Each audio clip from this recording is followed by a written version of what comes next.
ورحمة الله وبركاته. وعلیکم السلام ورحمة الله وبرکاته. استانه یو سوال کوم هغه جواب راکولای شي؟ اولنا متشابهة الصوت څه ته ویل او متشابهة الصوت څو حروف دي؟ متشابهة الصوت معنا وکړه. متشابهة الصوت څو حروف دي؟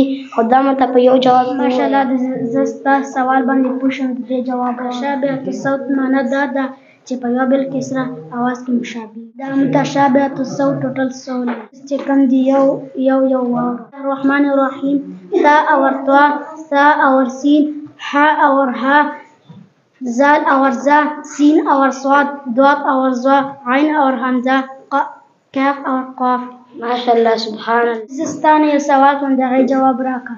صحیح ده ولې نه؟ حروف شدیده څه معنا ده او کوم حروف؟ ماشاءالله ستاسو سوال باندې پوه شوم. اوس د دې جواب حروف شدیده معنا په سخت اواز سره ادا کېږي. بالله من الشیطان الرجیم بسم الله الرحمن الرحیم حمزه جیم دال قاف کاف طا با تا اجیدو کا کتوبتا دا حروف شدیده دي. زما په جواب پوه شو کنه؟ ولې نه؟ ماشاءالله ډېر ښایسته جواب دی.